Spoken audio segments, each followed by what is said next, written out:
In the previous episode, once Prince Roland's nuke drop from the sky was successful, he confidently declared that Operation Eastern Wind 001 is ready. Later, he gathers all the witches in the hall, and, after laying out a map of the entire territory, announces that Eastern Wind 001 will commence the next day, and that everyone present will be participating.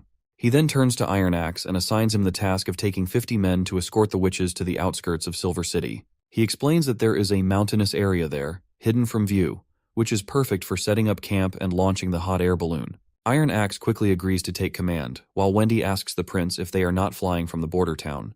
The prince replies that covering such a long distance with the balloon would not be feasible. He then points to the map, which I can't quite understand since the markers aren't in English. But he explains that if they set off from Silver City, they can cover the entire distance in one day and even return by sundown. He then turns to the other witches and calls out the names of witches involved in this mission. The names are as follows: Anna, Wendy, Lightning, Maggie, Nightingale, and Sylvie, who will be participating in the mission. He assigns Nightingale and Sylvie the task of monitoring the camp, while the attack will be conducted by the other 4 witches. The prince further tells them that lightning will be key to the operation, so she better prepare herself as well. Our adventurous girl quickly flashes a big grin, assuring the prince not to worry about the task. Lastly, the prince wraps up the conference by asking everyone to be mindful of their safety, and mentioning that he will be eagerly waiting for good news from the border town. Although I'm not 100% sure what exactly Operation Eastern Wind 001 entails, as far as I remember, the prince wants to give Timothy a real shakeup, so he thinks twice about attacking the border town before the months of demons hit, because the town needs to get ready for the winter. The scene then transitions to a ship cruising down the river. Inside the boat, we spot Lady May, making her way back to the border town after quite some time. As she gazes out, she notices the witches' ship sailing towards Silver City for Operation Eastern Wind. Though Lady May has no clue where exactly the witches are headed, she wonders if they're on their way to Willowtown or perhaps Silver City. While she's thinking this, a swarm of enthusiastic little girls suddenly surrounds her, eager to chat with Miss May. Just then, Miss Eileen apologizes to Lady May, explaining that she couldn't answer all the kids' questions, so she sent them over to her. Of course, May looks a bit annoyed by the swarm of little girls, but their excitement is hard to ignore. They eagerly ask her if Prince Roland really wrote the play just for her. Despite her irritation, May smiles and happily sets the record straight, telling them that Prince Roland didn't write the play for her. It was actually Sister Scroll, the director of education in the border town, who wrote it for all the witches. One of the little girls then asks why Bella got in trouble for insulting the play if Prince Roland didn't write it. May explains that while Prince Roland didn't write the script, he did approve it and arranged everything for the performance. So, when Bella insulted the play, she was, in fact, insulting Prince Roland. But then the girls start asking some unsettling questions, revealing that they've heard Prince Roland has royal gray hair and is really handsome. Some even add that he's a bit of a playboy who loves having girls around him. Miss Eileen, clearly not thrilled with the direction the questions are taking, tells them to stop. She reminds them that they're almost at the border town, so they better start getting their luggage ready. Once the girls disperse, Miss Eileen thanks May for helping her bring the kids to the border town, even though their theater lessons aren't finished. May brushes it off, saying it's no big deal. However, Miss Eileen then points out that these kids are still just hatchlings. Even though the prince isn't expecting any hardcore stage actresses, she's concerned that they're too young for the acting gig. May then reassures her friend that she's not planning for the kids to start acting right away. She explains that while they may be far from the stage, they can read the scripts, and that's a valuable skill. And the prince always favors and accepts literate people. He uses these performances to express his views and change public opinion, rather than actually enjoying watching them. Well, this is something we all knew from the beginning. The prince uses these plays to challenge people's perceptions about witches and break down other stereotypes in this primitive society. Eileen is filled with admiration and starts clinging to her friend because she finds May's knowledge and insights truly impressive. As the ship nears the dock, they see a crowd waiting for them, and among them is Eileen's husband, Ferlin. As soon as the ship hits the dock, Eileen rushes to her husband and hugs him tightly. The other little girls disembarking also can't help but notice how handsome Ferlin looks. However, Miss May's lover, our knight Carter, is nowhere to be seen. Ferlin turns to May and thanks her for helping Eileen during the incident with Miss Bella, who had been berating everyone and insulting the prince. May quickly waves off the thanks. Ferlin then playfully teases his wife, saying she would have been in tears if May hadn't been there to put a stop to Bella, so he is glad that nothing worse happened. It's clear the couple gets along well, and seeing them in such a playful state makes May crack a smile. But despite her grin, there's an undoubtable hint of sadness lingering on her face. Later, May heads home, her mind consumed with thoughts of Carter. She's wondering why he isn't here, especially since his letter promised that he will give her a surprise when she gets back to the border town. It stings her a bit that he didn't even show up to help with her luggage, let alone throwing a party for her. She figures he must be tied up with his nightly duties for the prince. Just then, as if on cue, Knight Carter bursts onto the scene, looking utterly exhausted, and he calls out to May as he rushes over. Hearing his voice, May turns with a mix of dissatisfaction and curiosity. Carter quickly explains that he just heard the ship from Long Song Fortress had arrived and hurried from the barracks as fast as he could. And he also tries to explain himself like a typical husband, saying he didn't realize she'd be arriving this early. Noticing her heavy luggage, he also gets a bit frantic, realizing she must be worn out from hauling it all. But as he looks at her, May's face lights up with a genuine smile. It's clear that any tiredness she felt evaporates the moment she sees Carter. May offers Carter a drink, but he says he still has duties to fulfill. Then, he starts blushing as he pulls out a little box, explaining that he's here to give her a small present. Naturally, May's curiosity piques, and she wonders if it's a new product that just hit the market. But, as it turns out, there's a diamond ring inside the box. Carter gets down on one knee, takes her hand, and asks if she will marry him. May is utterly taken aback, and the unexpected proposal leaves her in a state of delightful shock. The next day, Carter is in Roland's office, and he's so over-the-top happy it's actually starting to creep the prince out. Nevertheless, the prince dives back into his office duties. As he reads through a report, he reveals that with the help of witches from Slumber Island, the border town's construction projects are progressing at breakneck speed. The steel bridge over the Redwater River is finished, aligned perfectly with the new wall, and all the credit goes to Sister Lotus and Carl, who is also the head of the construction department. After working with Lotus for a while, he is really eagerly waiting for Lotus to join the department and work with him. The prince's streak of good news continues when the mad scientist bursts into the room, looking just as pleased as Carter. It's clear he's here with good news, otherwise, he wouldn't waste his time coming here. The mad scientist quickly reveals that he has finally found the way to produce acid at a huge scale. The prince is totally boggled by the news and tells Kyle Sichi to take him to the labs. A short while later, we find ourselves at the Riverside Laboratories. Charles, the assistant to Sichi, bows and pays his respects to the prince. And it doesn't take Roland long to figure out that Charles is the same person he's heard so much about from Mr. Kyle. After exchanging pleasantries, the prince shifts his focus to the big containers lined up in the background, and quickly asks Charles how these contraptions are used to produce acid. Kyle Sichi explains that it's all based on the reaction equations they learned in Chemistry 101. He details how, once the acid is isolated, it's burned in the furnace. The resulting gas is then heated and stored in a lead container. The prince is fascinated and asks again if all these containers are indeed made of lead. Kyle Sichi nods and explains that lead is the only material that can handle the acid's corrosive power. The lead pipes at the top pump nitric acid into the system. Under carbon dioxide's influence, the nitric acid breaks down into nitrogen oxides. These oxides mix with water and carbon dioxide to create an acidic mix that flows out from the bottom hole. He says this reaction is great because the nitrogen oxides just deliver oxygen without consuming anything, so you don't need a lot of nitric acid to keep it going. The prince then asks about how much acid they can produce. Charles explains that with this setup, they can make about a week's worth of acid in a single day. It's just a prototype right now, but if they build bigger ones, they could produce even more. Roland is really satisfied with the info and states that once Anna gets back from Silver City, they'll work on larger production units. He also mentions that if they run out of lead, they can use metal instead, since Miss Soraya's paint can handle corrosion. That's when Kyle Sichi finally gets up the nerve to make his long-awaited request. He asks the prince if he can be granted Chemistry 201. After all, he has fulfilled his promise, and all 5 of their labs are now brimming with apprentices thanks to their success in acid manufacturing. A bit later, the prince is hunched over in his office, while Lady Scroll is busy arranging books. The prince is deep into trying to remember his physics and chemistry knowledge, but it's clear he's having a rough time. Lady Scroll can hear him mumbling to himself, and though she wants to help, she can only jot down whatever the prince tells her. She admits that this stuff is way more complex than the math and natural sciences she's used to, and it's no wonder he's struggling. She then walks over to him, tells him to take a break. The prince, however, expresses how envious he is of her memorization skills. He jokes that if he were like her, he wouldn't have to stress about tests, would have gotten into the best schools, and landed the best jobs. Of course, Lady Scroll doesn't quite get the prince's comment and assumes he must have been tested in the royal court. The prince quickly agrees, as he does not want to expose his true identity. Lady Scroll then explains that memorizing everything isn't always the best approach. Sometimes, it's better to let go of things, and she always has to keep those bad memories, even though she wants to just forget them. The prince reflects on this, and he feels quite sad for her as he agrees that she is absolutely right.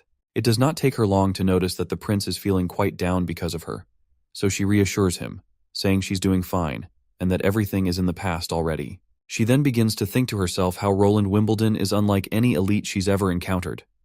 Despite his vast knowledge, all he seems concerned about is passing it on to others. He doesn't act superior, even though he's in a position of power. Meanwhile, the prince decides to call it a day. Lady Scroll asks if he plans to continue this tomorrow. The prince happily says no and tells her to give Kyle Sichi the notes along with a physics textbook, as it'll keep him busy for a while. Later we find ourselves by a pond. The fish happily begin munching on the dead skin of Lady Leaf as she dips her feet into the water. Sister Scroll also joins the scene and asks her friend if her feet are feeling okay. Lady Leaf responds that her toes are in great shape now and she doesn't have to worry about them freezing in the coming winter. Lady Scroll then looks around at the lush greenery and asks her friend if she planted all these plants. The green girl nods, saying those are grapevines, fruit trees, and crops. She also mentions that there are lots of bird nests in the area and that Honey's messenger pigeon lives there. Lady Leaf then explains that the prince always told her that evolution lies in a witch's understanding of their power. She finds plant cells fascinating and initially thought they should function as a single unit. She points out how a bunch of leaves can become a vine, and if they're all different, they can never combine into one. She reflects on how her powers are tied to the ecosystem itself. Looking at her thriving green garden, with birds living and flourishing, she feels that she's found her path forward. The scene transitions to the outskirts of Silver City, where the witches have set up their camp near the mountains. Everyone is now in their balloon, ready for the next phase of their mission. As they're flying down, Anna tells Lightning to come inside the balloon and rest since there are no demons around. But Lightning energetically states that she can fly as long as she wants. Wendy turns to her and asks if she's feeling nervous. Lightning denies it, and confidently states that she's fully prepared to steer the nuke in the right direction, especially since she's practiced so many times, and the Silver City castle is so large, there's no way she'll miss. Wendy, however, advises her not to be careless. She reminds Lightning that safety is their top priority, and reassures her that the recent issues with the devils were not her fault, so she should not feel accountable for anything. Lightning quickly denies having any such thoughts, while Wendy can tell that she has been feeling down lately ever since that encounter with the demons. So she reassures Lightning once again that she should not worry about anything as she's not bad at combat, but just a bit inexperienced. Anna also agrees and states that most witches do not come near to Nightingale when it comes to fighting experience. They further tells her that no one is blaming her, so she does not have feel bad about anything and make things difficult for herself. Maggie joins the scene, quickly reporting that the inner district of the capital is now within sight. As everyone takes in the magnificent view, they are left awestruck by how they can see everything so clearly. Wendy then reflects on their past experiences, noting that when they first met Soraya and Echo, this area was considered the most dangerous part of Grey Castle. It was tough on witches, with one being executed nearly every month at the Outer District plazas, and staying there even for one extra day was another day of watching fellow sisters suffer. Meanwhile, Lightning is giving herself a pep talk as they are about to nuke the shit out of this city. She thinks to herself that if bombing Timothy is all she has to do in order to make a change, she's ready to do it. As they hover directly above the city, Wendy tells everyone to get the bomb ready and open the doors. The moment everyone's been waiting for arrives, and the nuke begins its descent. The team cheers for Lightning, shouting that it's now all up to her. Lightning quickly accelerates, and positions herself right over the nuke as it heads towards the main castle. Once she steers the nuke into the correct trajectory, she yanks the parachute from the missile, allowing it to descend even faster, and she herself starts flying off into the other direction, because the prince has instructed her to not look at the bomb once it explodes. But naturally, she just can't resist the urge to look at the bomb before it explodes, because she wants to see the downfall of Timothy before her own eyes. When the bomb hits, it erupts with a colossal explosion. The civilians around the town are stunned by the massive bang. They watch in shock as smoke billows from the castle and the entire building starts to shake. Even Timothy, sitting inside, feels the shockwave. Panic spreads through the chamber as everyone wonders if it's an earthquake. Timothy then quickly yells at everyone, telling everyone to shut up and demands to be escorted to the basement. The knight standing around quickly promises to protect their king, and Timothy quickly starts heading toward the basement without wasting any time. Debris continues to rain down, and Timothy grits his teeth out of annoyance. He's fuming at the thought that only a massive amount of snow powder could have caused such destruction, and he's irritated by how Roland managed to get his hands on such a powerful alchemy weapon. Timothy suspects that Garcia might have given it to Roland before leaving Clearwater. As soon as he thinks this, he can't shake the possibility that Roland and Garcia might be teaming up against him. But he's baffled by how they managed to smuggle so much snow powder in the castle to make such a big bang. He grabs one of his knights by the collar and orders him to rally the other knights and search the whole district. They need to check the sewers, gardens, sheds, and anywhere else snow powder might be hidden. He also tells them to arrest anyone who looks even a little suspicious, no matter their rank. And he insists that every last servant and maid in the castle gets searched. Nobody's getting a pass. Timothy's knight quickly runs off to carry out the orders, while Timothy himself just trembles in utter frustration, biding his time to respond to Roland and send a clear message that he's not as invincible as he thinks. But the thought of Roland smiling after this little sweet victory is really getting on his nerves. He punches the wall in utter frustration, replaying Roland's threat letter about the end of his rule over and over in his head. Meanwhile, back in Border Town, we see Honey's pigeon perched on the window. Apparently, it just delivered the message from Theo, who is already stationed at Silver City to report about the Operation Eastern Wind 00, and the letter confirms the successful execution of the mission. It explains that since the castle was quickly placed on lockdown after the nuke dropped, they didn't manage to investigate the effects of the explosion. However, by nighttime, nearly every citizen knew about the incident, and all the pubs, hotels, and plazas around the city were buzzing with the same discussion. Many now believe that Timothy died in the blast, and people are starting to think that Roland killed him, especially since our prince had already sent that threat letter to Timothy. Everyone's now thinking our boy might soon become the new ruler of the kingdom. The letter further explains that the elite territories are mostly silent, and the castle's reaction was very quick, hinting that Timothy Wimbledon is likely still alive. Also, there's talk that the attack came from the sky, with some citizens claiming they saw a white object drop on the capital at incredible speed. All in all, if word spreads that the attack was Roland's punishment for Timothy's tyranny, many people will believe it. You see, reports about Timothy's oppressive orders are already circulating, and compiling them into a solid case will be quite effective. Theo further writes that through this rumor mill, the message will reach every citizen's ear. Plus, Theo is also keeping an eye on the soldiers stationed in the east, but Timothy should be preoccupied with his current troubles, so there is nothing much to worry about. Seems like all of the news in the letter is quite satisfactory, and the prince believes that if Eastern Wind 01 can really push Timothy to deploy his troops, it will be a huge win.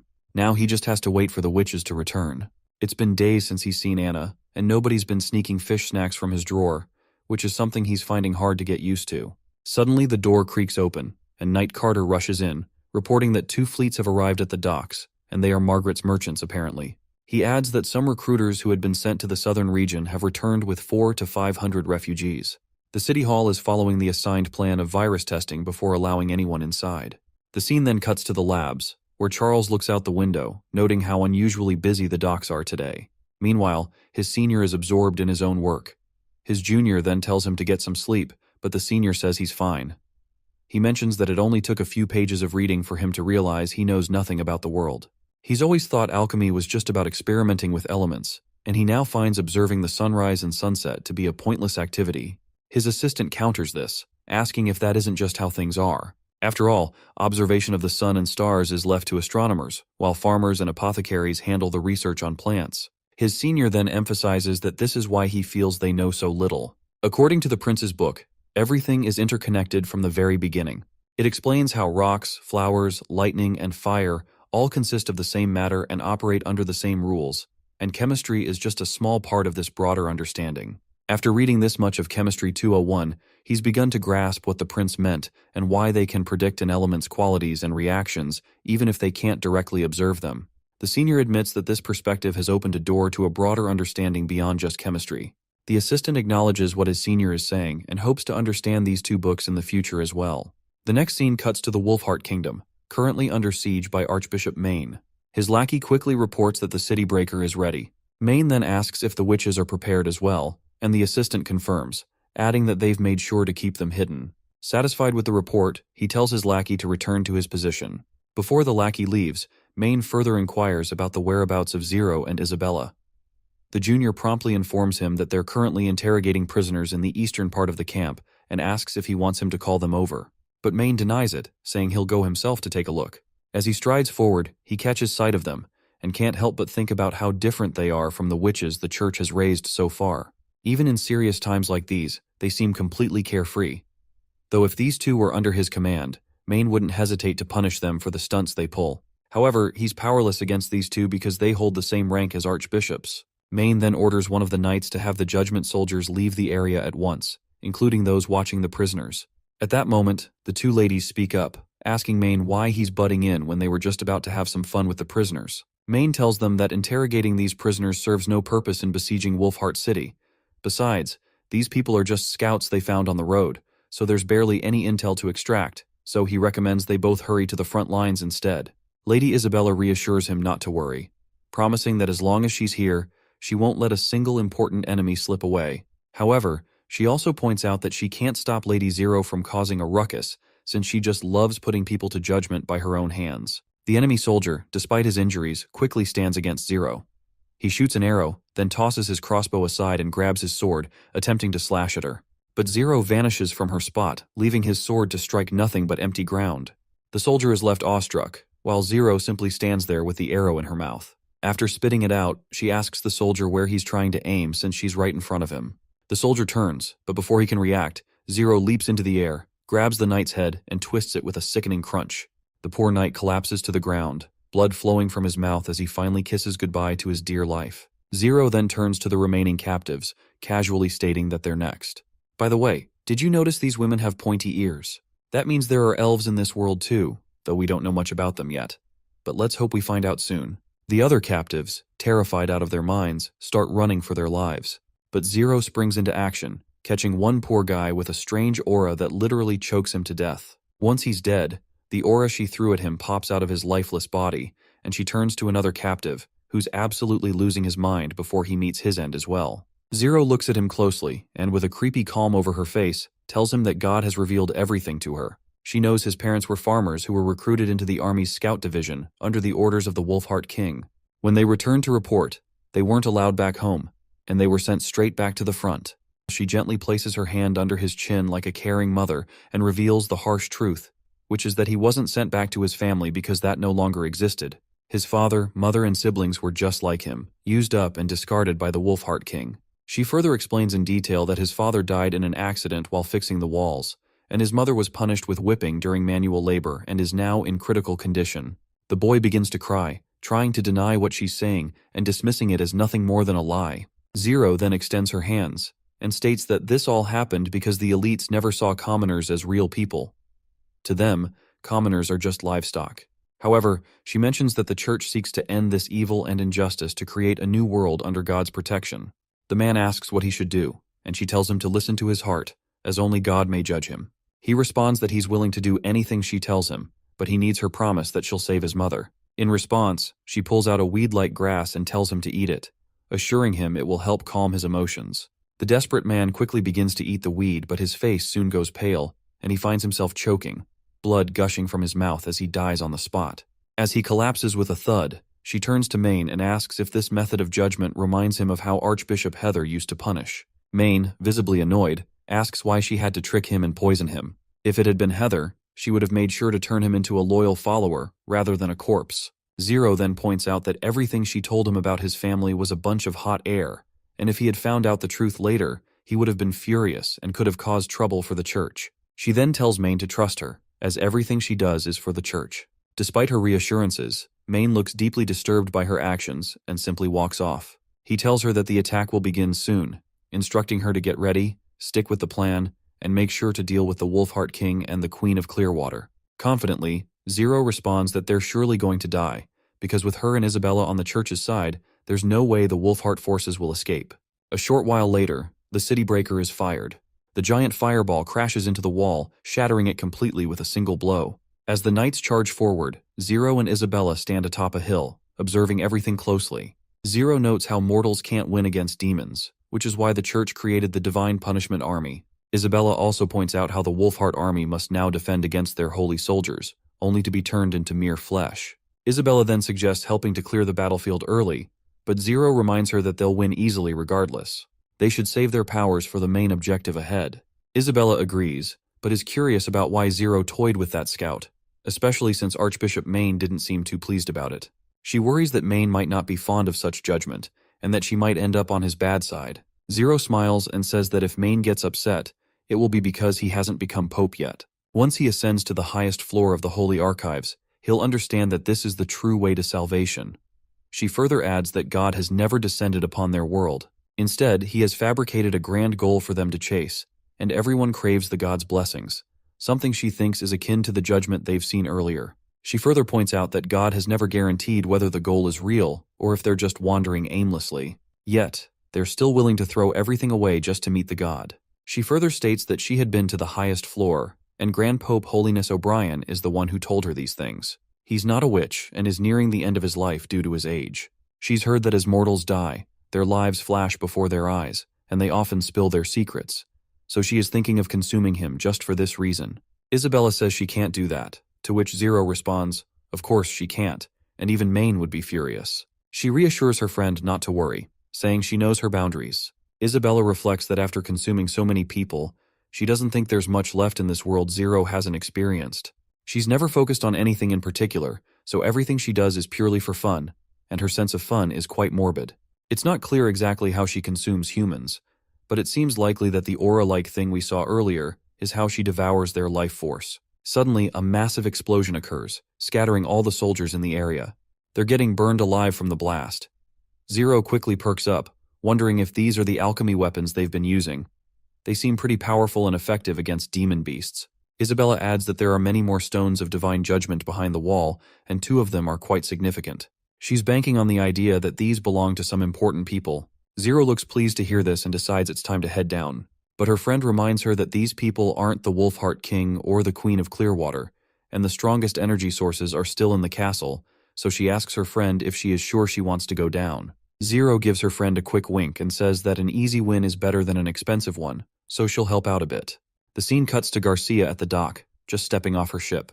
Suddenly, a sand dweller who is escorting Garcia notices the 2 elf ladies casually strolling around. The knights and the sand dweller quickly position themselves to guard Garcia at all costs. Meanwhile, the girls remain cool as cucumbers, and Isabella quickly uses her powers on the knights. At first, nothing seems to happen, and the knights charge at her. But soon, they begin coughing up blood. Zero dashes toward the sand dweller and starts messing with his mind using her powers. Garcia then demands to know how she is using her powers in the presence of the stones. Zero smiles and says the stones aren't what they think they are. She then jumps into the air, telling Garcia that she doesn't need to know because she's as good as dead now. As Garcia watches Zero prepare to crash down on her, her mind suddenly flashes back to a memory. Inside her memory, she finds herself sitting in the castle yard, watching her younger siblings and herself playing around, looking small and carefree. She gazes at the slab she's sitting on and vividly remembers her father replacing those bricks with cobblestones. It seems that even Zero is inside her mind, complimenting Garcia on having such a nice place to rest. Garcia then asks her if she is a witch from the church. Zero promptly introduces herself, saying she can't simply be dismissed as just any witch, since she's a pure witch, different from other decaying bloodlines who just die after some time.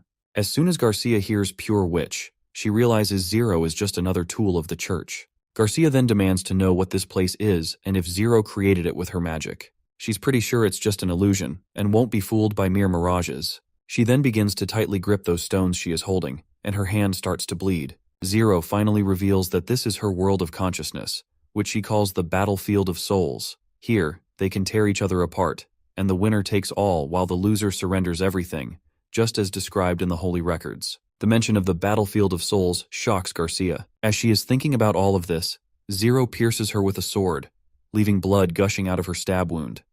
But despite the heavy bleeding, she is returned back into the consciousness realm, and she is still standing in one piece there. The bloodstains from the wound she took before dying are still visible over her chest. There, we meet Zero once again, who explains about the rules of the battlefield. Currently, Garcia's consciousness is currently limited, and pain from each death will feel real. This will chip away at both her physical and mental strength, and when she suffers more than she can handle, the real slumber will begin. Zero further adds that with every death, she will return to her original state. Most people last around 3 to 4 deaths, but she's seen others withstand 7 or 8, and even more. She then throws a jab at Garcia, saying that if Garcia gives up, it's totally understandable. After all, dying over and over again is an incredibly painful grind, and choosing to escape isn't exactly cowardly, especially when the outcome is already decided. That's when Zero suddenly pulls out a massive sword, leaving Garcia wondering how this is even possible. I mean, she's only wearing a robe, so how could she have been hiding such a huge weapon? But then it finally makes sense to her, and she wonders maybe she summoned it out of thin air. Finally, Zero brings the sword crashing down, but Garcia whips out this giant shield from nowhere. After that shield, she now has a bow in her hands, while Zero is suddenly pinned to a cross sign like a doll. Garcia, on the other hand, takes aim, quickly fires an arrow, and it pierces Zero's chest. That's when Garcia declares that since it's her world of consciousness, she can do whatever she wants. She imagines a javelin and starts walking towards Zero, contemplating how many holes she should put in her. Zero responds calmly, telling her as much as she desires. But just as Garcia is about to strike with the javelin, their roles suddenly swap. Now Garcia is the one hanging on the cross, while Zero stands there with her sword. In the next moment, our pirate girl loses her head, but somehow she's back in one piece. Seeing herself unharmed, has no idea what's going on, while the witch remarks that it wouldn't be a real fight if she didn't understand how things worked. So she decides to give her peace of mind to her. That's when Zero repeats her earlier words, saying that the winner takes it all, and the loser surrenders everything.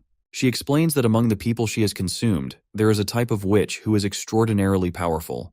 These witches possess seemingly limitless strength, speed, and invulnerability against the stones of divine judgment. And the church has a special name for them, known as transcendence. She makes it clear that Garcia won't be able to defeat her with her usual methods, and if she wants to survive, she'll have to try a lot harder. Not gonna lie, I hate this kind of thing where people are stuck in imagination or shit like that. Anyway, their fight continues with both of them conjuring up weapons through their imagination, trading blows back and forth. Sometimes Garcia gets the upper hand, other times Zero does, and they go at it for quite a while. Eventually, the witch explains to Miss Eyepatch that while conjuring weapons out of thin air is relatively easy and doesn't drain much energy, repeatedly recovering her body takes a massive toll. She warns that eventually, Garcia will run out of energy and be left feeling exhausted. Zero even suggests that after her next death, she might fall into eternal death. Even though Miss Eyepatch looks pretty exhausted, she manages to throw a jab, reminding Zero how she was screaming while being burned alive not too long ago. Zero then explains that since becoming a purified witch, she's received substantial support from the church. They've taught her knowledge and fighting skills, and she's trained with judgment warriors who, even knowing they were sacrifices, gladly entered the battlefield of souls in the world of consciousness. These warriors honed her skills through their struggles and, after their deaths, peacefully accepted their fate, passing on all their insights and experience to her once she consumed them. She even mentions that she once swallowed an extraordinarily powerful witch who had impressive strength. During that battle of souls, she nearly lost, but in the end, she prevailed by relying on demon weapons and everything she'd learned. Because of the unique nature of her magic, she can't actually transform into an extraordinary being or use the abilities of other swallowed witches. However, in the world of consciousness, none of that matters. Only a few individuals have ever posed a real threat to her. In the last 200 years, she can't even remember the number of people she swallowed. All their experiences, pain, happiness, sadness, delight, and even their deaths, have become part of her own personal experience. Garcia quickly raises an eyebrow and asks what the hell Zero is trying to pitch with all this talk. Zero replies that she's merely highlighting the vast gap in their strength. The assimilation of so many souls has made her will unmatched, and if Garcia wants to know how many deaths Zero can endure, she clarifies that she can at least withstand 100 deaths now. Garcia just smirks and says she'll be happy to help verify that claim. Despite her confident front, she's actually quite worried inside. Zero, on the other hand, informs Miss Eyepatch that she can't conjure up anything earth-shattering that she hasn't seen before. Garcia can only create things she's familiar with and can grasp. In response, Miss Eyepatch decides to cover the entire garden with snow powder and blow everything, including herself. That's when Zero decides to show Garcia the true power of the church. She conjures up this massive weapon known as City Breaker, and as soon as one giant arrow is fired from it, Garcia is split into 2 equal pieces. This happens repeatedly, and Garcia's death continues in this manner. When she finally collapses to the ground, the witch makes it clear that while having a strong will can delay defeat, it can't change the outcome. With those words, she then wishes Garcia a peaceful rest. After consuming her soul, she returns to reality. Isabella quickly rushes towards her friend, asking what took her so long. She had almost thought that she was going to lose. Zero, however, lights up with interest as she reveals that she found some fascinating things in Garcia's memory. She discovered the formula for snow powder and is surprised to find out it's quite easy to produce. Isabella then suggests they head back to the Holy City to report this discovery to Pope O'Brien. She adds that with Garcia dead, the enemy soldiers will eventually fall to the Judgment Army, so there's nothing to worry about. But before they can start walking, Isabella tells Zero to wait. Of course, Lady Zero looks back and asks what's wrong.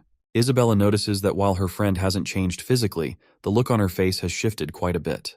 Nevertheless, they begin to walk away. The scene then transitions to the border town, where the witches and others have finally returned from Silver City after their successful mission. Prince is hosting a grand feast for everyone that night. The atmosphere is lively, with everyone clinking their glasses in a toast. Old Man Barov asks for another toast, this time for Chief Knight Carter, who is about to tie the knot with Miss May. Meanwhile, our little Lightning demands a glass of wine for herself. Wendy reluctantly agrees to the request with a promise that it'll only be one glass. Anna then turns to the prince, and he promptly welcomes her, noting that it must have been a hard journey for her. But she reminds him with a smile that he's already asked this before, and her answer will still remain the same. As they continue chatting, Lightning jumps in between them, eager to hear something good from the prince as well. The prince casually acknowledges her, saying she did well too, making the girl prouder than ever. Her enthusiasm gets the best of her, and she quickly kisses the prince on the cheek. The prince then blushingly asks if this is some kind of custom in the fjords where one must kiss the other person. Lightning enthusiastically confirms that it is, or at least, that's what her father told her. Meanwhile, Sylvie is utterly embarrassed watching Lightning kiss the prince like this, and seeing her bewildered reaction, the prince can't help but wonder if this custom even really exists. Meanwhile, Knight Carter and the old man are still caught up in discussions about Carter's potential marriage. Carter can't help but blush as he explains that the prince has already approved and even offered to help organize the wedding. Over by the side, Sister Lily is absolutely amazed by a piece of bread made from leftover scraps used for explosives. Our little Maggie, who just ate a lot of it, is startled and wonders if her stomach might explode. As everyone is enjoying the evening, the prince steps out onto the balcony. Suddenly, Nightingale appears and grabs him by the shoulder. He looks at her with a smile as she advises him to be careful not to catch a cold. She then asks what's on his mind, and the prince casually replies that he just had a sudden urge to take a look at his territory. She notices how the town is still bustling, even though it's nighttime, and the streets are full of people. That's when the prince reminds her that the premiere of the new drama, Dawn, is happening tonight. For most of the newcomers to the town, it's probably their first show in months, so they're eager to see Miss May and Miss Irene again. Nightingale then reflects on how, almost a year ago, this place was nearly a ghost town when she first snuck in. Now even from up here, she can feel the joyful atmosphere. The prince admits he still has a lot to do, such as improving infrastructure, healthcare, education, and more. He's determined to transform the Western Territory into a solid foundation for unification. But when Nightingale asks what he plans to do about the witches, he reassures her that he's committed to supporting them as well. We then see Sister Lightning sneaking some food into her pouch. But just as she's doing it, Maggie catches her red-handed, leaving her utterly embarrassed. Quickly, she whispers to Maggie to keep quiet, and tells her she's found an interesting place in the misty forest she plans to explore tomorrow, so she asks her friend if she'd like to come along. Not surprisingly, Maggie agrees right away. The adventurous girl then tells her to pack rations and supplies for a day, and don't forget some weapons too. And finally, she makes sure Maggie knows this exploration is a secret, and Maggie promises to keep it hush-hush. The next day, they head out to the misty forest. Maggie seems a bit let down, expecting it to be as exciting as stealing hawk eggs. But the gloomy atmosphere doesn't quite meet her expectations. Lightning reassures her, saying that while a hawk's nest only has a couple of eggs, these ancient ruins might have some old books or other treasures worth finding. Lightning reassures her that if they find something cool, the prince will reward them with a whole basket of eggs. She can cook them however she wants, and they'll last a while. Hearing this, Maggie's eyes light up, and she excitedly urges Lightning to hurry up and find those books. As they're about to enter the ruins, Lightning tells Maggie to keep it quiet because there might be devils around. This gives Maggie the shivers, but they keep moving.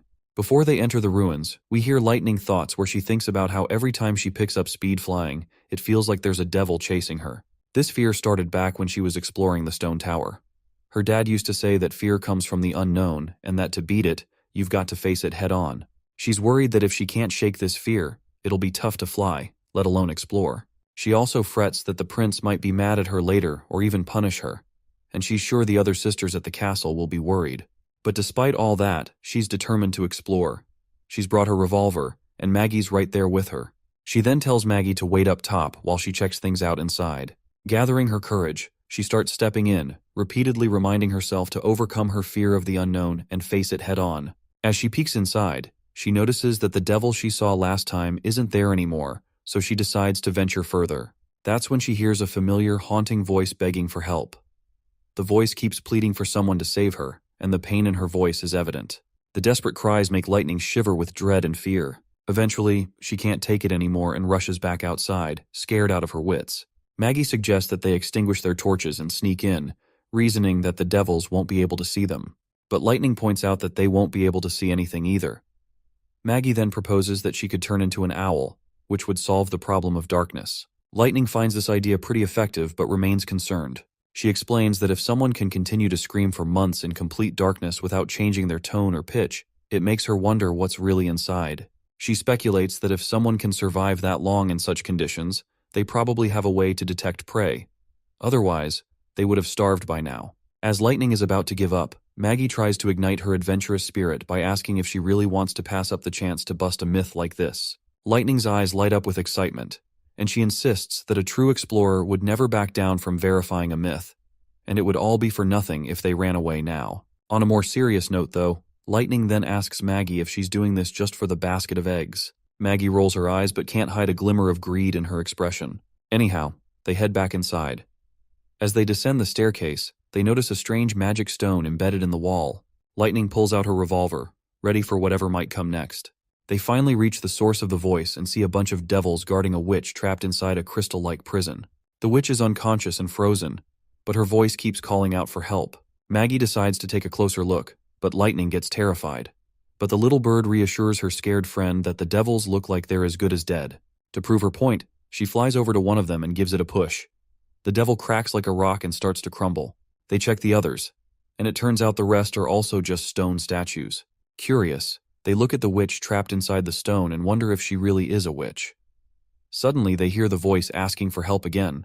Looking behind the statue, they discover a red stone that seems to be the true source of the voice.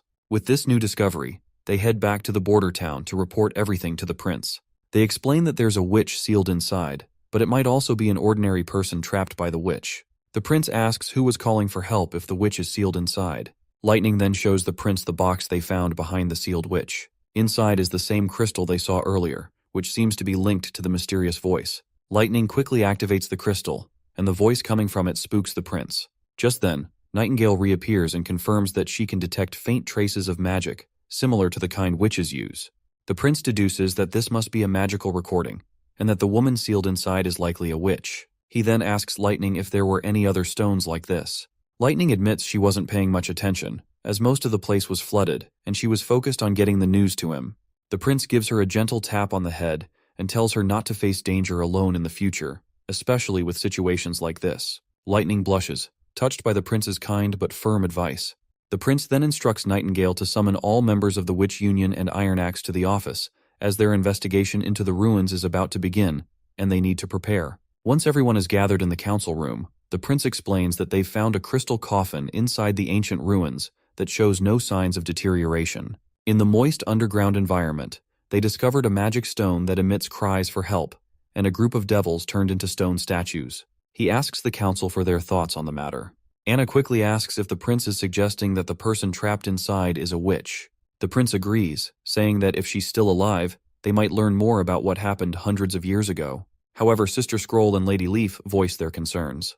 They point out that if she is a witch, there's a chance she might not be on their side. The prince agrees with their concerns and notes that the ruins are from the church, so she might be with the church as well, and by the looks of her appearance might have been a high-status member. If she's truly a witch, things could get tricky. Lily jumps in, calling everyone crazy for assuming the witch must be on their side. She questions who could survive for 400 years, and speculates that the person inside might crumble when the crystal shatters. Lightning argues that the witch looks alive, with color in her skin and lips, which sets her apart from the dead devils. Wendy then starts pinching Lightning's cheeks, insisting that it doesn't matter if the witch is alive or not, because they need to give it a try. Wendy points out that if the woman is really a witch from the church, they just need to put a stone of divine judgment on her. With Anna and Nightingale on their side, it shouldn't be too difficult to restrain her if necessary. The key thing is to find out what she knows about the events from 400 years ago. The prince agrees, emphasizing that understanding devil intel is vital for the town. If the church wants to hide their existence, the truth they're hiding must be significant. Learning it beforehand could give them a crucial advantage when they need it the most. He then asks Iron Axe to report on the First Army. Iron Axe explains that they can only deploy 50 men from the First Army. Most of the squad members are out recruiting refugees, leaving only 500 soldiers in the town. He also reminds the prince that while Timothy may have suffered an attack from the heavens, there's a risk he might target the western region at any time. The First Army must be well prepared to defend the town. The prince acknowledges that deploying only 50 men isn't ideal, as devils can throw spears and they could suffer heavy losses. He suggests a better approach would be a simultaneous push by both ground troops and a hot air balloon, with witches handling close combat and infantry focusing on ranged attacks. Suddenly, they hear commotion outside. When they look, they see heavy snow falling, signaling the arrival of months of demons. Right on cue, monsters start appearing on the other side of the wall. Wendy points out that they're still in the last month of autumn, so it's strange for it to be snowing. Iron Axe explains that this is unusual. They've been living in the town for 7 or 8 years and have never seen anything like this before. The prince opens the window and extends his hand out, clearly annoyed to see the snow arriving a month earlier than expected. The scene transitions to the fjords, at Slumber Island, where Thunder, Lightning's father, is visiting the witches. Princess Tilly expresses surprise at his visit, because she did not imagine that the first customer of Slumberspell is Thunder himself. She then thanks him for the help to explore the ruins for the last time, and Thunder reassures her that there's no need for gratitude and that he's willing to come again, and they don't have to pay him anything for tagging along. Tilly then asks if he always intended to come, to which Thunder reveals that he is an adventurer through and through, so he will always be ready for his next adventure. He was shocked by what he saw at the ruins through that telescope, particularly a stone door on a cliff, and he's very curious to learn more about it. He wanted to fly there immediately. If you can't recall, Thunder is mentioning the ruins where Princess Tilly found the scriptures. Tilly shares that she's planning to visit the border town to speak with the leader of the Witch Union, and to witness the months of demons herself. She invites Thunder to join her. Thunder declines, saying he can't go because he doesn't want his daughter to tag along with him and get involved in risky explorations. He lost her mother and doesn't want to risk losing her too. Tilly reassures him that she will ensure nothing happens to Lightning, as she is one of the witches. Back to the business matter, Ash brings out the contract papers. Tilly reminds him that while he has been very helpful, employing witches is not free. The man also agrees, acknowledging that business is business, and this is a common tradition. Once Thunder parts his way after paying his dues, Ash is left bewildered by how Thunder has so much money. Tilly explains that it's not surprising because Thunder is the most famous explorer in the Bay, and discovering new territories and treasures brings him great wealth. Ash then raises a concern that creating a business organization like Slumberspell could bring them wealth but might also attract the church's attention to the witch's power. Tilly responds that she doesn't care about the money.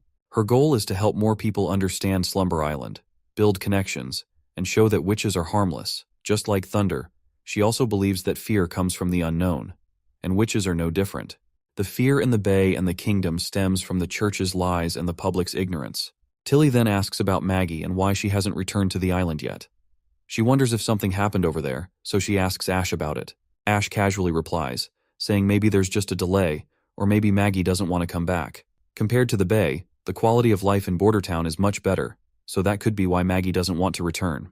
She also reminds Tilly that this was the exact reason she was against sending witches there in the first place, and she is worried that Lotus and Honey might not want to come back either.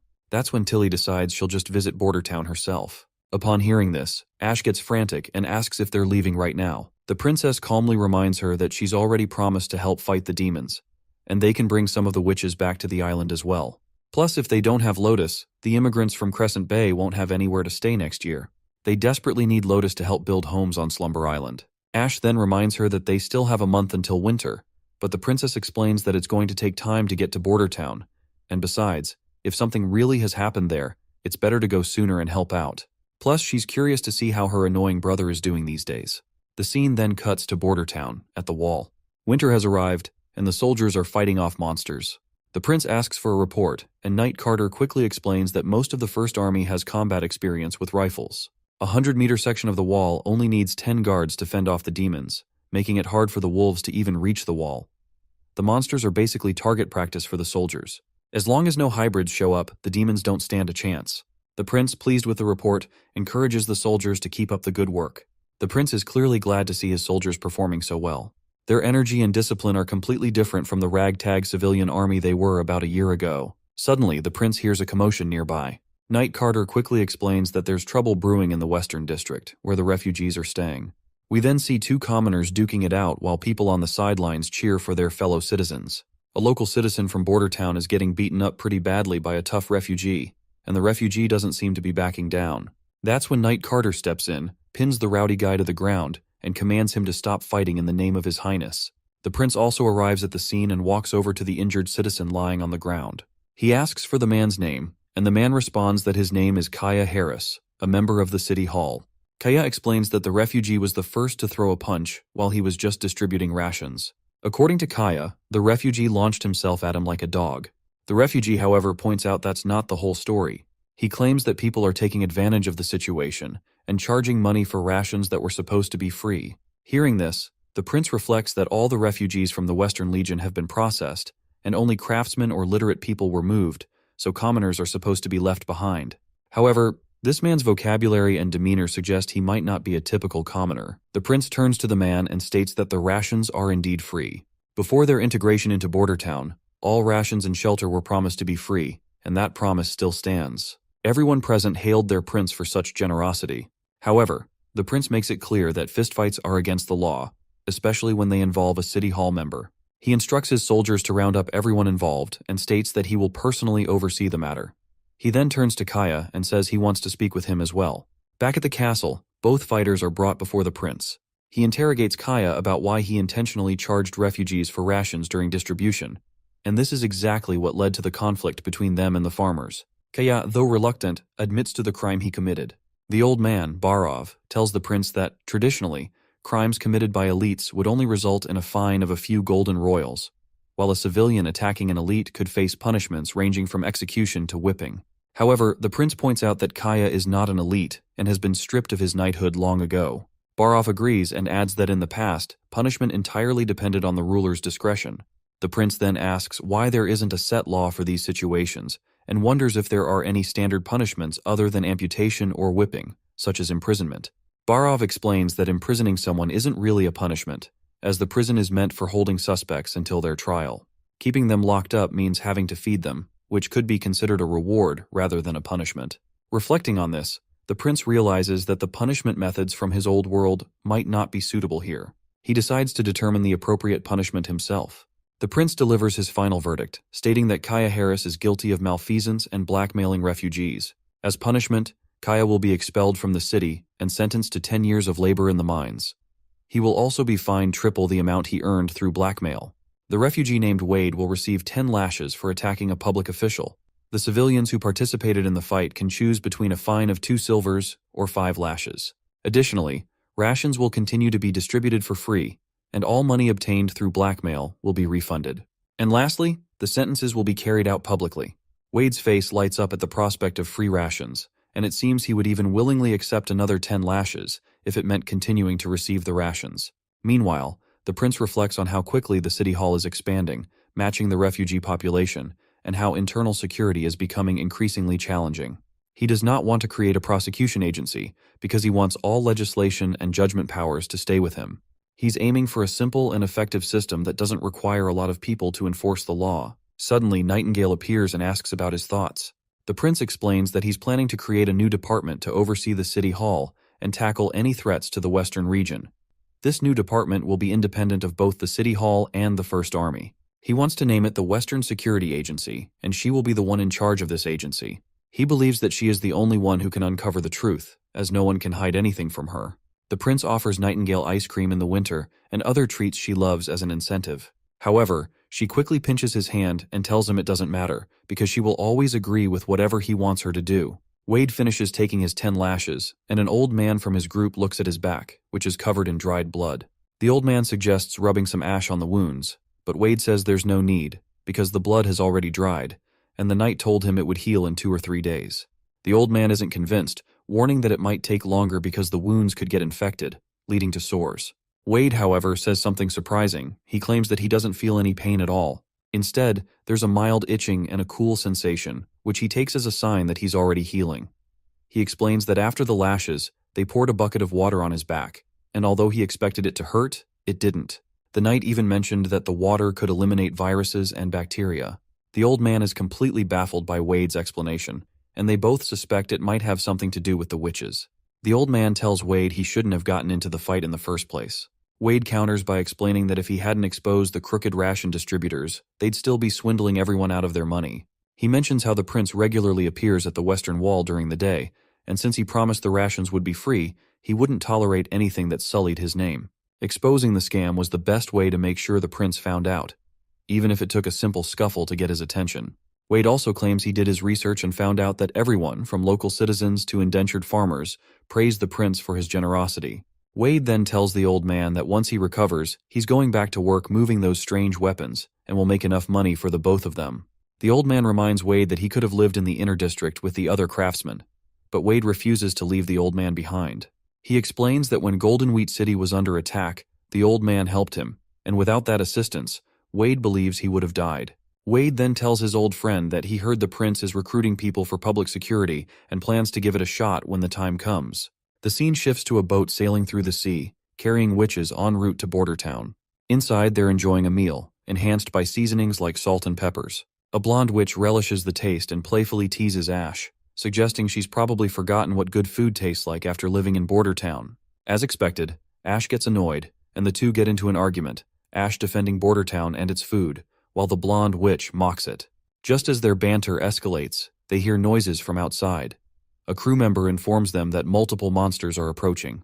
Princess Tilly gets anxious when she hears about the monsters and asks if they're demons. Once outside, they encounter hybrid fish monsters with legs. The blonde witch materializes a weapon and challenges Ash to a competition. Whoever kills more monsters will be considered stronger. But Ash seems uninterested and just brushes off the challenge, but they both prepare for battle. Tilly uses her magic stone to fly and gets a better view from above. She notices that these monsters are different from the ones they faced before. As a fish monster tries to attack a man, Ash quickly jumps in and demolishes it with a single swing of her sword. The man trembles at her sheer power. Another monster appears behind Ash, and the blonde witch quickly tells her sternly to pay attention. Ash once again calmly swings her sword again, slicing the monster in half with one stroke. She tells her friend not to worry about her, as she can handle herself. The other witch tells her friend to keep their guard up instead of squabbling. With that, Ash starts slashing down monsters left and right with incredible speed, so fast it's almost hard to keep up with. Meanwhile, Tilly notices that the ship is shaking. These fish monsters definitely couldn't be causing it, and she starts to worry that the tremors feel like huge monsters hitting the ship from underneath. If the shaking continues, their ship might be torn apart. Suddenly, the entire ship begins to shake violently, and everyone standing on it starts losing their balance. Tilly shouts that there's a big guy under the water, and it's probably trying to flip the ship. The ponytail witch decides to take action. Since the monster is hugging the ship's hull, she thinks she might be able to put up a shield to block its attacks. The ship's captain chimes in, saying that if it's as huge as Miss Tilly described, normal attacks might not be effective. He's unsure how they're supposed to fight a monster that big and massive. Just then, the blonde witch, who goes by the name Andrea, steps in and confidently tells everyone to leave it to her, because no one can match her shots. But they don't have much time, as the monster is already charging at them from behind.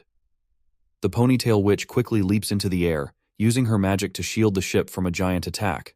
However, the effort takes a serious toll on her, and she starts coughing up blood, quickly falling down. Ash manages to push her back to safety with the rope that was tied to her.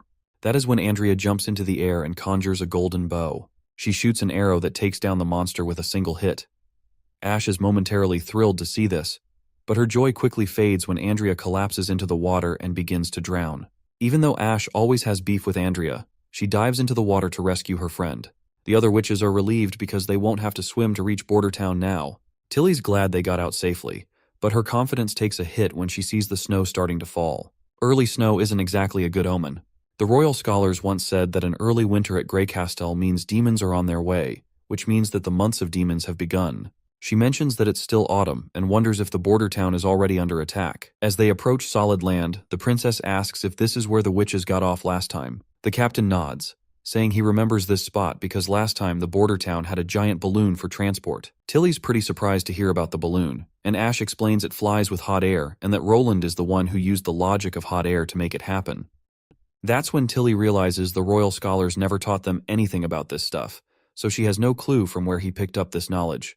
Whatever is the case, they will have to wait for the answers until they finally meet him, so she just tells everyone to reach the shore. Tilly then turns to the captain and asks him if he could stay here for 3 or 4 days, since she wants to send Lotus and the other witches back to the island. The captain agrees, saying he'd never dare to sail the dangerous sea without any of the witches. Once they finally make it to the solid ground, Tilly tells Shavi, the ponytail witch, to give the other witches a lift.